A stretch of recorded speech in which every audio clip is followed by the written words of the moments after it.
Assalamualaikum warahmatullahi wabarakatuh. Halo teman-teman semua. Pada mata kuliah Kesehatan Masyarakat dan Lingkungan ini, saya akan menjelaskan beberapa tentang psikologi. Terlebih dahulu, perkenalkan saya Putri Dian Akbar dengan nomor NIM 1904120 dari kelas D yang berasal dari Universitas Perintis Indonesia. Baiklah, saya akan menjelaskan tentang psikologi kesehatan. Apa itu psikologi kesehatan? Psikologi kesehatan merupakan bagian dari ilmu psikologi yang menekuni bagaimana kondisi atau faktor psikologi mempengaruhi kesehatan seseorang. Psikologi kesehatan ini digunakan untuk mengurangi stres psikis yang disebabkan oleh penyakit dengan menggabungkan antara pengetahuan psikis dan sosial. Selanjutnya saya akan menjelaskan tentang konsep dasar psikologi. Yang pertama, cabang ilmu pengetahuan yang mengadakan penyelidikan atas gejala-gejala dan kegiatan-kegiatan jiwa. Yang kedua, ilmu pengetahuan yang memperhatikan hubungan timbal balik antara organisme dan lingkungan dan memperhatikan respon dan organisme untuk menentukan sifat. Yang ketiga, ilmu pengetahuan mengenai aku menekankan kepada kesatuan sifat dan organisme dan aku. Dan yang keempat adalah pengetahuan yang secara sistematis mengadakan penyelidikan atas kelakuan organisme.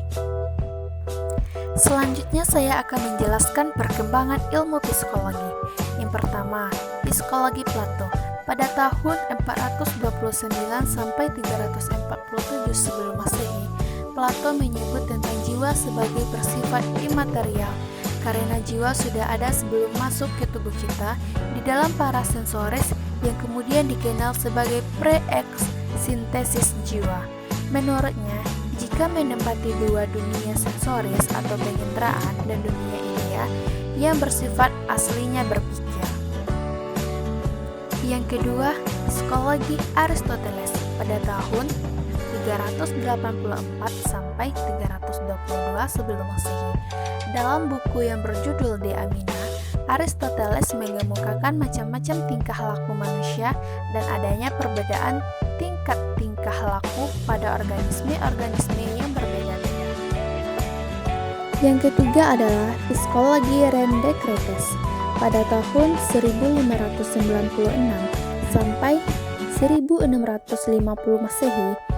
Menurutnya, manusia terdiri atas dua macam zat yang berbeda secara hakiki, yaitu res cogitans atau zat yang dapat berpikir, yang bebas tidak terikat pada hukum-hukum alam dan bersifat rohania, dan res extensa atau zat yang mempunyai luas, yang tidak bebas atau terikat, dan dikuasai oleh hukum-hukum alam. Yang keempat, psikologi John Locke pada tahun 1632 sampai 1704 Masehi. Dalam konsep Locke tentang tabula rasa, dia menyatakan semua pengetahuan, tanggapan, dan perasaan jiwa manusia diperoleh karena pengalaman melalui alat-alat indranya. Dan yang kelima, psikologi Leibniz pada tahun 1646 sampai 1716 Masehi. Dia berpendapat bahwa hubungan badan dan jiwanya sebagai bersifat paralel. Badan dan jiwa berjalan sendiri-sendiri, tetapi keduanya tunduk pada hukum-hukum yang serupa disebut sebagai hukum-hukum mekanika. Dan yang keenam atau yang terakhir, psikologi David Hume pada tahun 1711 sampai 1776 Masehi. Tema sentral filsafat Hume pada intinya adalah pengalaman terdiri atas kesan dan ide. Ada prinsip-prinsip tertentu yang memandu kita dalam mengasosiasi ide-ide, yaitu persamaan, penghampiran, serta sebab dan akibat. Nah, apa sih peran penting psikologi dalam kesehatan? Peran penting psikologi kesehatan bermanfaat untuk mengurangi stres psikis yang disebabkan oleh penyakit, dan juga untuk memberi solusi atas berbagai situasi dan kondisi. Baiklah, hanya itu yang bisa saya sampaikan dan saya jelaskan pada mata kuliah Kesehatan Masyarakat dan Lingkungan pada pertemuan psikologi kali ini. Saya minta maaf jika ada kesalahan kata dan penulisan pada video ini.